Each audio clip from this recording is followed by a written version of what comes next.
Hey folks, how you doing? Papa Joe here.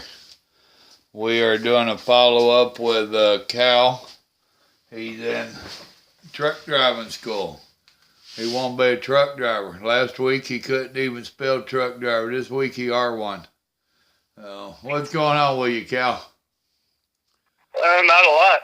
Have Just they taught, heading home. have they taught you how to spell truck driver yet? Unfortunately, yes. Damn it, boy. So you're heading to the house. Oh. Yes, I am. And this ended week 3? Yes, it is. Just finished week 3 today. Cool. What was you on? The end of your first week when we talked last time, or starting your second week? I forget. We covered week 1, and then I was going to start week 2. Yeah, that was about it. So what's been going on in the last couple weeks? Well, week 2, we got to go drive around the city of Appleton and work on some more of our corners and do some more backing. Are you getting more comfortable with that? You was telling me you was having some issues with your turns. Actually, yeah, my instructor broke me real good. Cool. We ended up having to go, I think it was like a 15-minute drive out to this one corner. To me, it was kind of a waste of time, but he showed me why it wasn't a waste of time. And why was that? Coming up to a stop sign, and it was like you had to turn to the left, and it was like a 45-degree back to the left turn. Yeah. So it was really sharp back. Yeah. And yeah, that was a really good corner. Yeah, and you come across those in some of the towns, that's for sure. Yep. And let's just say I followed his instructions, and I did very well. Didn't hit no cars, no telephone poles fell on you. Nope. If there ain't any reportable damage, you did good. That's right. You know, I bumped the curb with the front tire, but that was okay. Yeah, that happens. As long as you don't jump up on the sidewalk. Yep. What kind of classroom work have y'all been doing in the last 2 weeks? Well, actually, we finished our J.J. Keller book at the end of, or in the middle of week 2. So we don't really have a whole lot of classroom work left except for Saturdays. And this was my last Saturday for the week for the program. All right, so what, you only got like 5 days left? I have to go back to the terminal, or I have to be there by Monday. And we are going to do some practice testing and practice backing on Monday, and then Tuesday I test for my CDL. Very good. 2 days left. Now, does it snow up there? Y'all driving on snow? It actually just started snowing today, or this morning. Okay. And Carlos sends his apologies. I shot him a message, and he's tied up and can't join us. So apologies that's all right. to him. Yeah, that's what I thought. I mean, you know. Right. Somebody got to pull his chain. What can you tell everybody about what you're going through, and what can you share with people that's fixing to go through this? I got one that's starting Monday on his schooling. Yeah, matter of fact, I believe it was the official Bradley. Yes. In the live chat. That's correct. We actually talked that night in that chat room for a little bit. He's kind of going through the same thing as I am. Right. So I basically wished him the best of luck and same back to me. Right. So any advice that you can give folks? Any heads up? Is it turning out to be what you thought? Is it harder, easier? Where you at now mentally since you're almost completed? My advice is if you're going to go through a program like this is open your ears and pay attention to what your instructor says. He does mean what he means.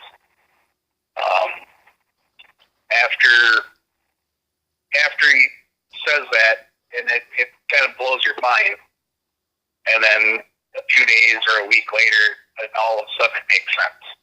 Right. Now, if I thought this was going to be easy or hard, I kind of had a rough idea what I was going to get into, but I didn't realize how much harder I thought it was. Meaning what? Driving the truck is easier, or the whole course in general, or what? The course itself is not bad. It's just a lot of information thrown to you at once, and it just makes your mind want to explode. But yep. You just start taking one piece at a time, breaking it down, and all of a sudden it just makes sense. In other words, don't get overwhelmed by everything being thrown at you.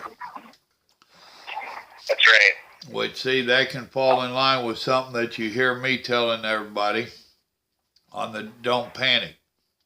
Whether it's on the road or whether it's in that classroom in that course, if it starts to get overwhelming, don't panic.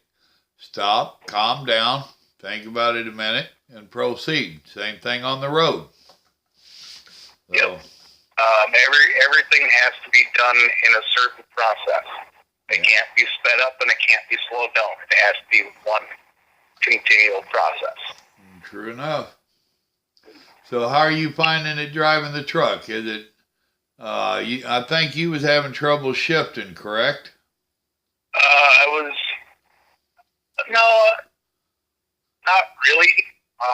Well, I have so many people, sometimes I get them mixed up. So that's why I was making that as a question. I was having issues with the turning. Okay, I remembered that part, but I was thinking you was having issues with it. Now, what kind of transmission you got? You driving automatic, 8-speed, 10-speed? What are you driving? This is a normal 10-speed transmission. Very good. And you know why now, correct? Yeah. It makes more sense to drive a manual because that's the way it should be. Well, no, actually, the reason I'm thinking of is if you learn only in an automatic. In today's world, they mark your CDLs as an automatic only. So with you driving that 10-speed, it opens up more options for where you can go now and later. Right. So you don't have that restriction on you for automatic only. Yeah, that's right. I was just kind of going back with my instructor because he feels that everybody should learn how to drive a stick. I totally agree with him.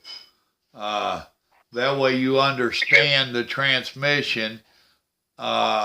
You'll see out here in the truck stops where a lot of these people that drive their automatics, and I drive an automatic, and once in a while I've been known to do it myself, but they do gas on it harder than they need to, and it makes it lunge and all that. Whereas if you learn to drive that stick, then you'll learn to listen to that transmission. And on mine, I have a button where I can ease over there and tell it, go ahead and upshift, So it actually makes you understand the truck and the drivetrain on it, on how it works. So in the long run, it's helpful.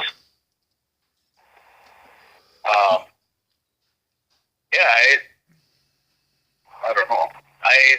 Right now I feel pretty confident in driving. Good. I had a scare here on Tuesday. I was not expecting what happened to me on Tuesday, and I don't wish upon it to anybody. I was in the middle of making a left-hand turn. I had the green arrow to make the turn. The light changed yellow.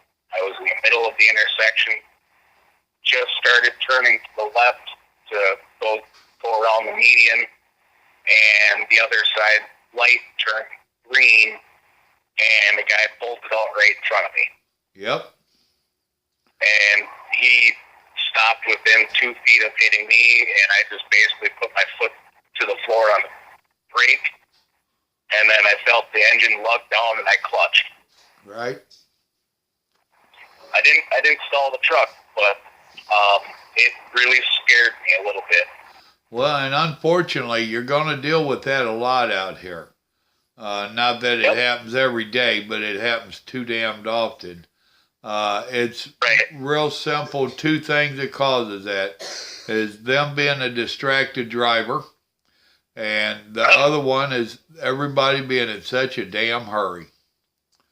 And you'll have truck drivers do it to you as well. Right.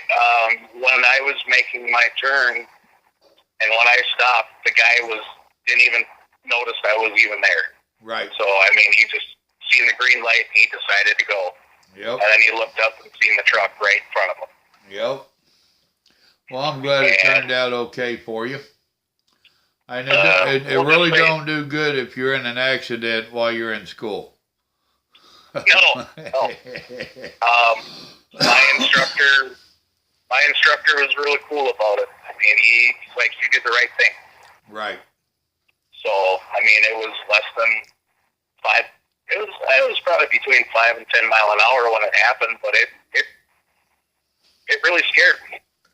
I thought I had to change my underwear for a moment, but. Right. Well, that's why they tell you to carry a pair in your pocket.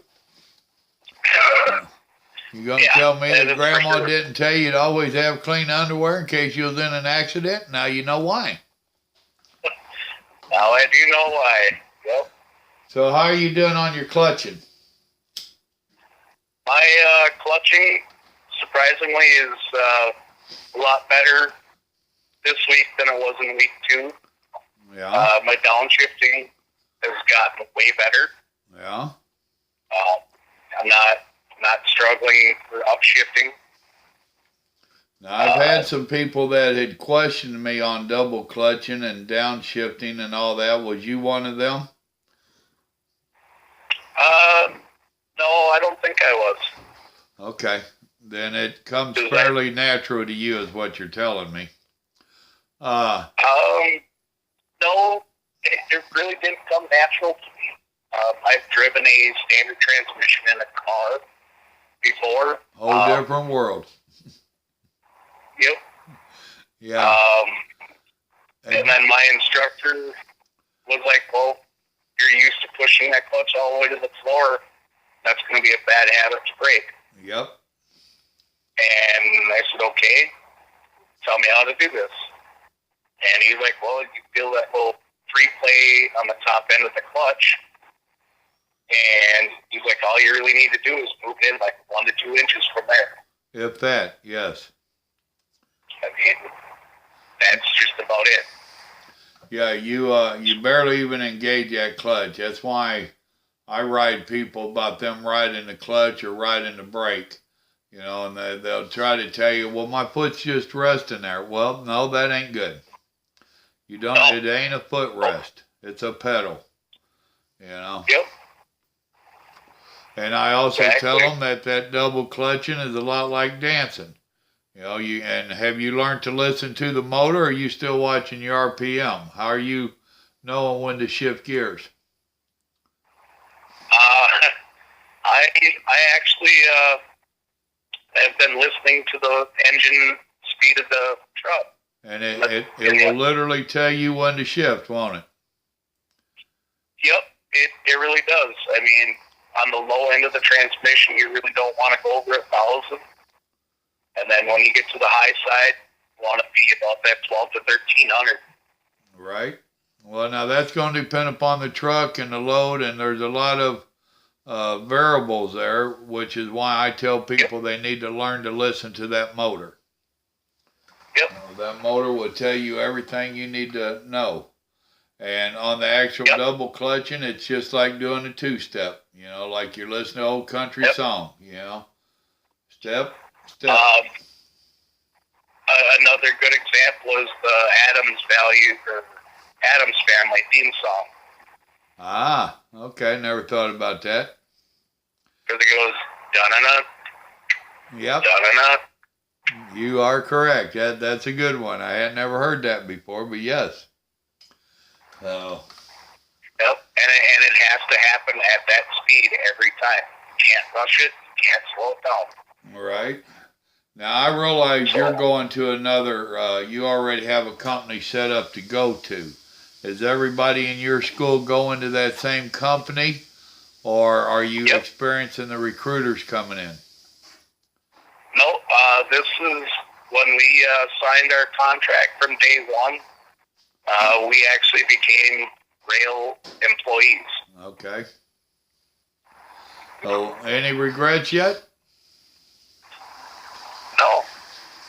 No regrets.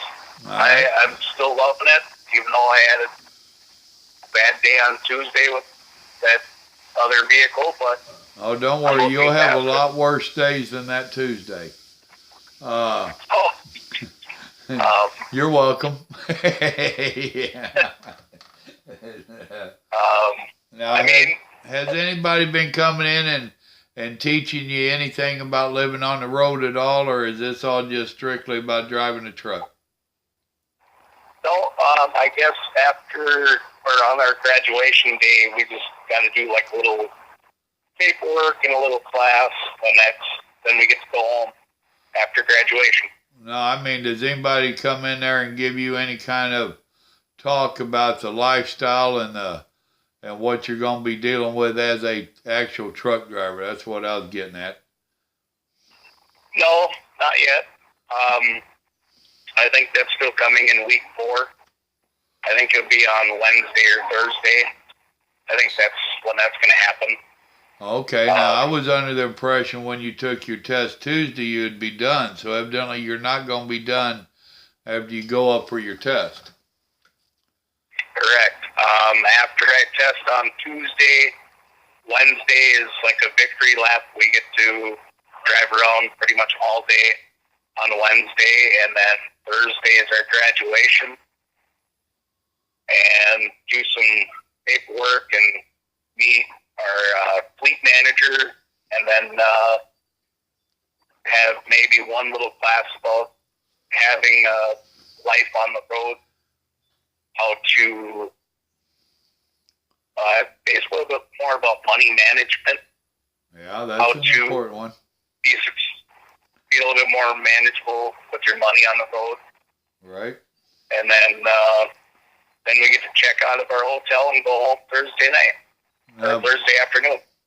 If I remember correctly, you all went in there with like 16 students. 8 went where you are and 8 went to a community college. Have you heard how the others are doing? We've actually lost one person from the terminal, and I think we've lost 2 or 3 from the tech. Okay. Any ideas why?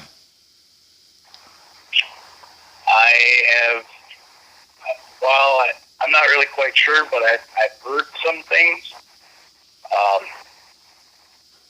There's been things like, well, this person's just not getting it, not understanding it, having the troubles with the backing, stuff like that. Well, and that's all legitimate. That's where we tell people this ain't for everybody. And no, it really ain't. Not. Some people just don't grasp it. Right. I know when I taught my wife how to drive, she could drive the truck, but she just couldn't stand the stress of all the traffic. You know, where I don't know how much traffic y'all have up there, but when you get out there in that full highway and nothing but cars and trucks in front and behind you, and people being stupid, and she only had like you, just a few hours underneath her belt when we had a car that passed her on the left. She was in the right lane, and it cut in front of her and just locked it down and came to a stop, and she got the truck stopped about 2 foot off of Creamany, But after that, she just never was the same. She just couldn't shake the nerves. So for some people, it just ain't their cup of tea. Right. So. I mean, just this whole week, I've just had a rough time sleeping, but that was because I got scared. Right. But, I mean, that was kind of understandable, me really being first time of this happening in that size of a vehicle. It really opened my eyes, and it kind of scared me. Well, it gives a little dose of reality to you on what could happen. What did your fellow students in the back think? They were thinking that other guy was a complete moron. Well, I'm hoping it opened their eyes up as well as yours. Well, all I know is the seatbelts worked. Right? That's a good thing. And I after it happened, I'm like, well, sorry, you guys, but I was just making sure your seatbelts work. Right? I mean, it was just, I had a serious moment. I just threw that out there just to get everybody to laugh again. Yeah. And it was about all I could do. Now, that young man, starting Monday, he is a young man, 21, if I remember correctly, just out of the military. So just old enough to get his CDLs. I hope to do a couple of phone interviews with him. Do you mind me asking how old of a feller you are? I will give you, yes, I am 35. Okay, well that's I want it so that people will have an idea when they listen to these videos what mentality you got. So at 35, you're a mature adult. You're not a young kid still living in dreamland and with great hopes, you know. So so that will give people an idea of your prospective views, if you follow what I'm saying. And I have another gentleman that is, he's up there around my age. He's, I think he said he's like 57 or 58, and he's thinking about going and doing it. And I hope to talk to him. That way I have different age groups, because everybody has a different mentality at different ages. You got to admit, at 35, you got a different outlook on life and work than you had when you was 20. You know? Yeah, a little bit. Really, the only reason why I'm doing this is to take care of my family. Well, that's why I got into it, and here all these years later, I'm still here. Yeah. So, right, and I'm kind of like trying to shoot myself in the foot, because I think I should have done this a lot longer. Well, I could argue with it. See, you and I was about the same age when I went in. I was a couple years younger than you, but not by a whole hell of a lot. But that was why I went into it. I was in a dead-end job. I knew I wasn't going to really get any more money to speak of. There wasn't no promotions to be made. Wasn't no other jobs around the area I was in. And this got brought to me actually by my sergeant. I was a prison guard, actually. And my sergeant was fixing to go do it. And we got talking about it. And I said, So I decided I'd give it a whirl. And it has provided for my family very well. However, right. it is I don't want to say a dead-end job, but it's a catchy job, because you get into this and you can get making decent money if you're on top of your game and paying attention to the industry. But while you're trucking, all you're learning is to be a better truck driver, and everything else that you ever did is going ahead and progressing along. I was a remodeler for years, and when I got into trucking, all the new codes and ways of doing stuff and the material and all this, it has just gone so far advanced of where I was that I don't stand a chance to get out of trucking and go back into construction and make a living. So it can be a catch you know. So well, for me, I'm kind of looking at it as, I got tattoos all over my body. Some players don't like that. And really about the only thing I got left is a driving job. Right. I've been in a print shop a couple times throughout my life. I worked in the kitchen for like 10 years. Did a little bit of construction. Did a little sheetrocking, a little roofing. And I really don't want to sit behind the desk or behind the computer all day long. Well, what's the next best sitting job is driving a truck. Right. Let me look and see what kind of time. 25. My tablet cuts off on me every so often, so I was wanting to check our time on it. Let me ask you this: what have you been doing since you've been in school to prepare yourself for life on the road? I've been talking to my wife and video chatting with my wife almost every day. Good. That's even on my way home to spend a little time with them and then turn around and come back. I'm usually on the phone with them. And little video chatting as well.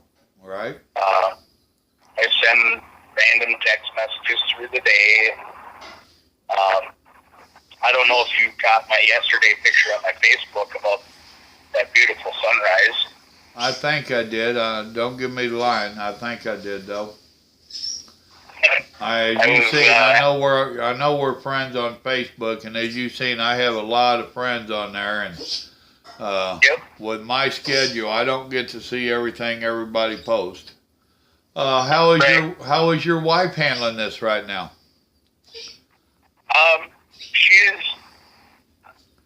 She's doing okay with it. It's a little different change, or it's a big change from me being home every day, and then now I'm gone all week long, and then see each other for a little bit on the weekend, and then turn around and go back to work. Now, if I remember correctly, didn't she have some family that was truckers? Yep. Okay. Her brother and her dad and some uncles that were. Okay, so she does know about the lifestyle, so she ain't being blindsided by no means. Nope, and that was the whole thought process of making this decision, was her to be in the decision making. Right. All that. Now, Sit down, talk about it. Right. Has your father-in-law and brother-in-law subscribed to my channel yet? It's actually been about 7 weeks, I think it was, since my father-in-law passed. Oh, I'm sorry. Oh, Well, right. I hope he don't subscribe then. That could be kind of awkward for me and him. Yeah, a little bit. And then her brother, I don't really talk to him. Right. I have brothers like that too. What about the children? How are they handling it? That's another story. They don't really understand yet, but I do know when I do come home, they are excited to see me. Right. Let me make a suggestion to you there to get the kids a little interactive. It's something I wish I had done with mine, and I did not. See if you can get you a map of the USA in some sort of form, and get you a large tack board and some tacks, and stay in contact and talk to each child. I don't know how old they are, but 4 and 2. Oh, 4 and 2? Okay, well, the 4-year-old would start grasping if mama's helping. But have them start putting tacks in the different major cities that you can't do a city every day, so to speak. She might have to point out when you drive through Kansas City. But if you're delivering in Chicago, then maybe they can put a tack up there by Chicago. But do something that's interactive with the youngins.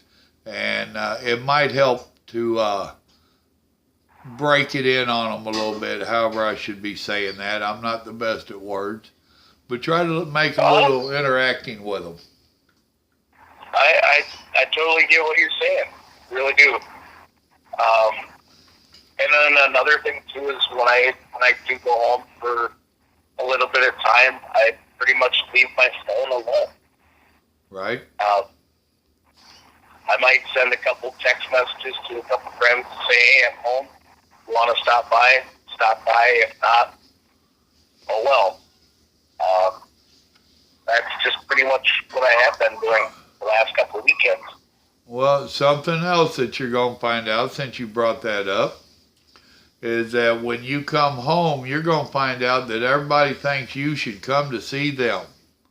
They don't understand that you've done drove 3,000 miles or whatever this week, and that when you get home, you want to be in the space that you're actually paying for, and you want to sit down by that woman that says she likes you a little bit and enjoy your recliner and watch your TV, you know, and just be surrounded by your stuff. They don't get that. They all want you to come see them. And that was a hard thing for me to deal with, and I've dealt with it pretty good.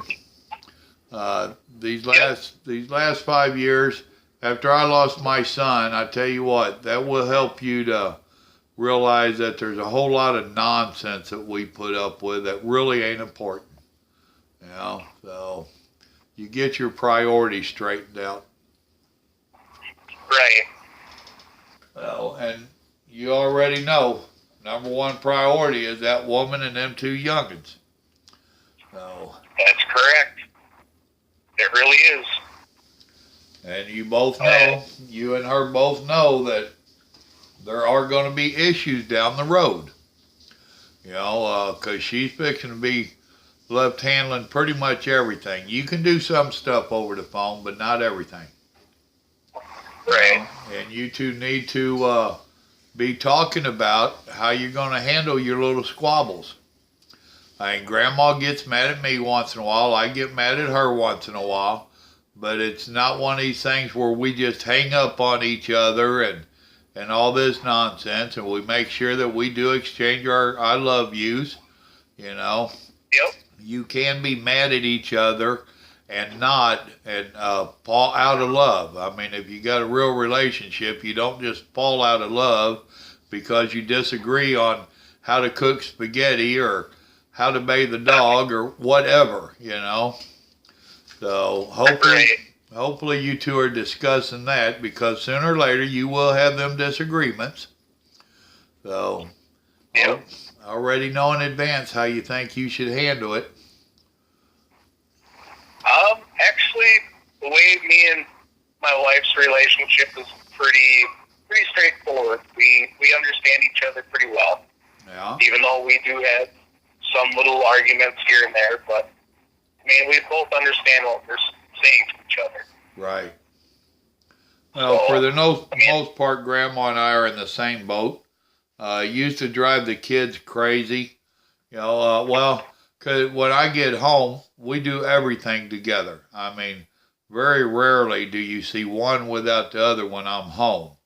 And there's a story we like to tell that we had been in a car wreck in the actual four-wheeler.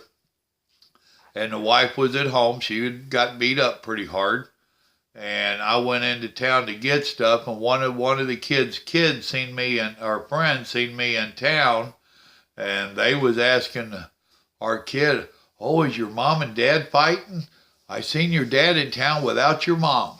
You know, so when the locals see you without your mate, you know, and they had to tell them, no, they was in a car wreck. Mom's at home beat up, you know. So, right.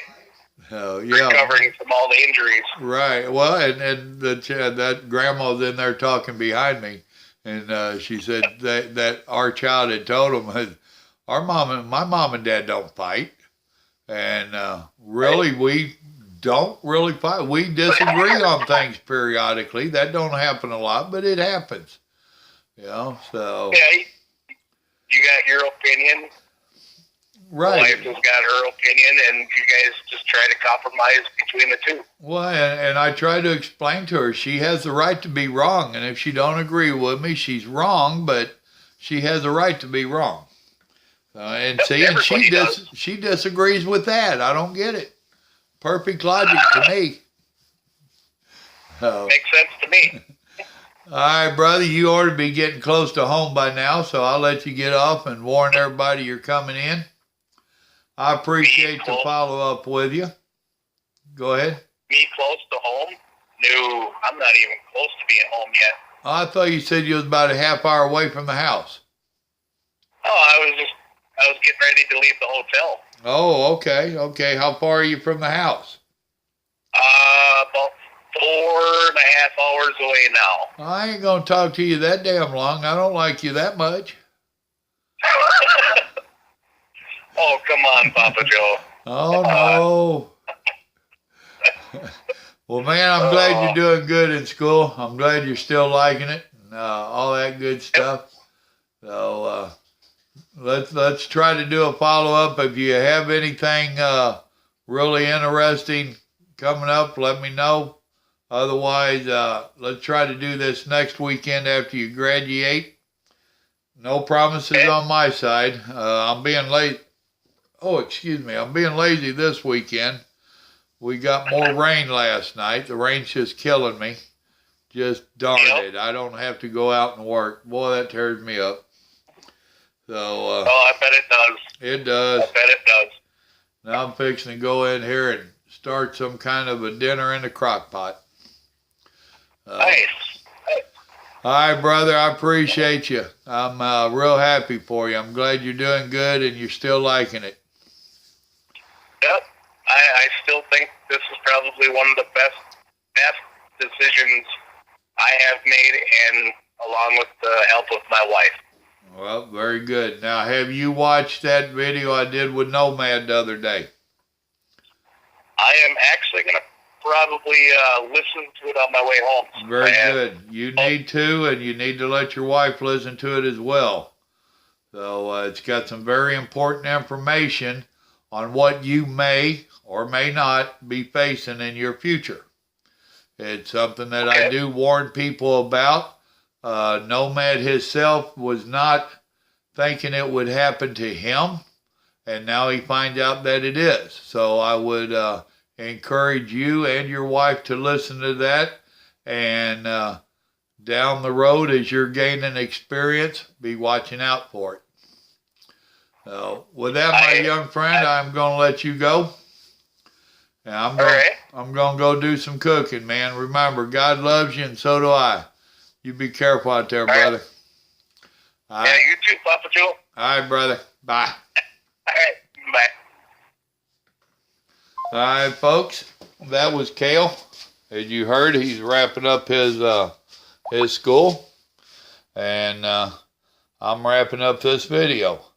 We'll see if we can get hold of him later next week after he graduates. Gets his CDLs Tuesday. Congratulations, young man. And I know from the way he's talking, he's going to pass it. He might have a little butterflies, but he'll be doing all right. And next Thursday, he graduates. Rock and roll. Hey, y'all remember, God loves you, and so do I. Y'all have a blessed day now. Hope you enjoyed the video. Bye.